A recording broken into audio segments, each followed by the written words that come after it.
मेरी height 5 foot 6 inch है। मैं काफी खुशमिजाज आदमी हूँ। शायद इसीलिए मेरी दोस्ती लोगों से जल्दी हो जाती है। हमारे साथ ऐसी चीजें अक्सर जाने अनजाने में हो जाती हैं जिसे हम शायद किसी और को नहीं बता सकते।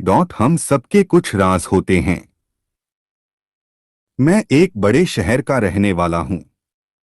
इधर मैं और मेरा परिवार एक कॉलोनी में रहते हैं। कॉलोनी में रहने की वजह से हमारी पहचान आस पड़ोस वालों से हो गई थी और उनसे हमारे गहरे संबंध बन गए थे। मेरे पड़ोस में एक भाभी रहती हैं। भाभी कहने को तो काफी सुंदर हैं। उनका रंग गेहुआ और हाइट 5 फुट 4 इंच का है। उनके दो बच्चे भी हैं, एक लड़का और एक लड़की। लड़की बड़ी है और लड़का छोटा है। यह ब्यूटीफुल भाभी की कहानी। इन्हीं भाभी एक फंक्शन में मेरी पहचान उन भाभी से हुई। अब भाभी से मेरी मुलाकात ऐसे ही कभी कभार हो जाती थी। कभी वो कुछ काम से मेरे घर आया करती थीं या मम्मी मुझे कुछ देने उनके घर भेज दिया करती थीं। भाभी के पति सरकारी जॉब करते थे, इसलिए वो सुबह से ही अपनी ड्यूटी पर चले जाते थे और बच्चे स्कूल। मेरे लिए कभी भी भाभी के लिए कोई कामुक विचार नहीं थे, बल्कि वो इतनी ज्यादा खूबसूरत हैं कि कोई भी उन पर लट्टू हो जाए। मेरे दोस्त अक्सर घर आया करते थे, तो उस वक्त भाभी कभी कभी अपने घर के बाहर खड़ी होती थीं तो दोस्तों की नजर उन पर पड़ जाती थी। तब उनकी शक्ल देखने लायक होती थी। वे अक्सर मुझसे कहा करते थे, भाई तू तो जन्नत में रहता है। मैं हंसकर उनको डपट दिया करता था। अब मेरी पढ़ाई खत्म हो चुकी थी और मैं घर पर ही रहने आ गया था। कोरोना के वजह से ज्यादा कामन ही ढूंढ पा रहा था। ऐसे ही एक दिन भाभी ने मुझे किसी काम से घर में बुलाया। भैया भी घर पर ही थे। उन्होंने चाय के बहाने अपने बच्चों को ट्यूशन के बारे में मुझसे पूछा। मैंने हाँ कर दी क्योंकि मेरे पास भी कोई ज्यादा कुछ करने को नहीं था। मुझे नहीं पता था कि मेरा हाँ बोलना मेरे लिए एक दिन जैकपॉट जैसा साबित होगा। फिर मैं भाभी के बच्चों को पढ़ाने लगा। एक दिन उनके बेटे को खेलने जाना था और वह पढ़ते पढ़ते काफी थक गया था। मैंने भाभी से कहा, बाबू थक गया है, उसका आज पढ़ने का मन भी नहीं है। भाभी ने हंसकर कहा, तो आप ही बताइए कि अब क्या करना चाहिए मास्टर जी। मैंने भी कह दिया, आज इन्हें खेलने भेज दो, माइंड फ्रेश हो जाएगा उसका। उन्होंने ठीक है कह दिया। इतने में गुड़िया को भी गुस्सा आ गया। उसने कॉपी जोर से बंद कर दी। वह भी खेलने जाने के लिए जिद कर रही थी। तो मैंने उसे भी भेज दिया। अब घर पर सिर्फ भाभी और मैं अकेले रह गए थे। भाभी ने चाय के लिए पूछा, विक्रम चाय पीनी है? अब चाय के लिए कोई कैसे मना करे। मैंने भी कह दिया कि नेकी और पूछ पूछ। भाभी हंस पड़ी और बोली, मैं अभी लाई। फिर चाय पीते पीते मैंने उनसे पूछा, भाभी अब इतनी पढ़ी लिखी हैं, आपने ट्यूशन के लिए क्यों पूछा? भाभी बोली, विक्रम मुझे समय नहीं मिलता। मैं घर के कामों से ही इतना थक जाती हूँ कि बच्चों को पढ़ाने की स्थिति ही नहीं रहती। मुझे उनकी इस बात से इतना ज्यादा गुस्सा आया कि इतनी सुंदर पत्नी से भला कोई आदमी कैसे इतना ज्यादा काम करा सकता है। कितने चूतिए हैं भैया, मैं मन ही मन में बोला।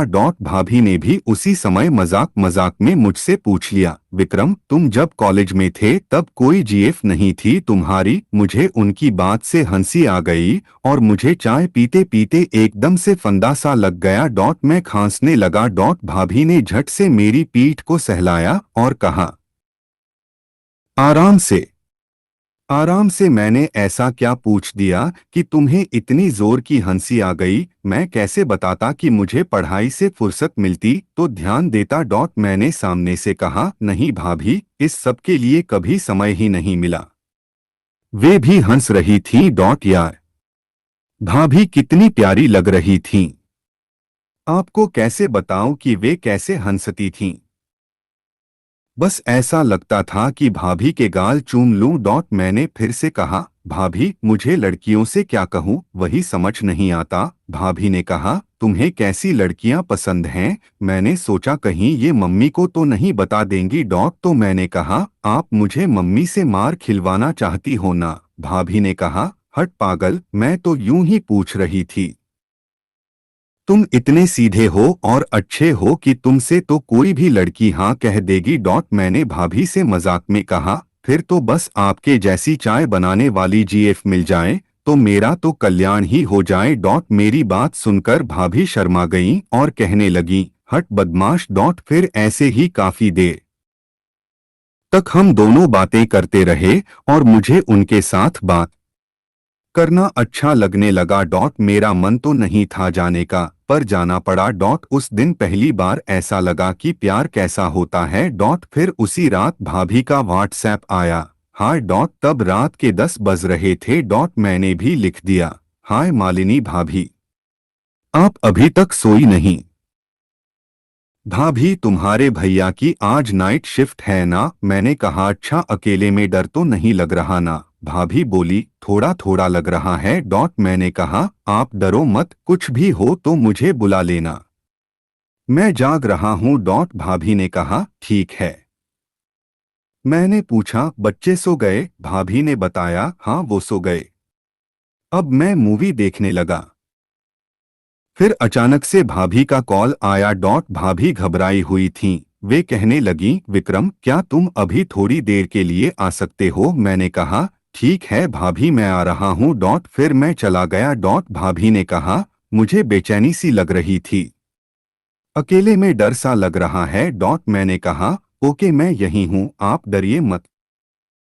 फिर हम दोनों बातें करने लगे। भाभी ने फिर से चाय के लिए पूछा। मैंने मना नहीं किया। भाभी चाय लेकर आई। तब तक 11 बज चुके थे। हम दूसरे कमरे में आकर बातें करने लगे ताकि बच्चों को डिस्टर्ब ना हो। फिर भाभी ने कहा, विक्रम, चाय कैसी है? मैंने कहा, आपसे थोड़ी कम मीठी है। वो मुस्कुराकर ओहो ये बात कहने लगी। मैंने भी हंसकर दिखा दिया। फिर उन्होंने कहा, तुम जितने सीधे दिखते हो उतने हो नहीं। मैं कुछ नहीं बोला, बस चाय पीता रहा। तभी मुझे फिर से फंदा सा लग गया। वो फिर से मेरी पीठ को थपथपाने लगी। मैंने उस वक्त पहली बात उनकी आंखों में वो देखा जो मुझे इतने दिन से नहीं दिखा था। उनकी आंखें मानो कह रही थीं कि काश तुम और मैं अभी एक होते। मैं जानबूझकर और ज्यादा खांसने लगा ताकि वो मुझे थोड़ी देर तक और थपथपाएं। ऐसा 5 मिनट तक चला और वो थपथपाते हुए मेरे एकदम सामने आ गई थीं। वो मेरी पीठ को सहलाने लगी। मुझे कुछ अजीब सा लगने लगा। मैं उनकी आंखों में डूब गया। फिर अचानक से पीठ थपथपाते हुए उनका दाहिना हाथ मेरी गर्दन पर चला गया। वे उंगलियों से मेरी गर्दन को सहला रही थीं। एक तरफ डर और दूसरी ओर कामोत्तेजना थी। मैं एक साथ दो से जूझ रहा था। अंतत मैंने काम को चुना।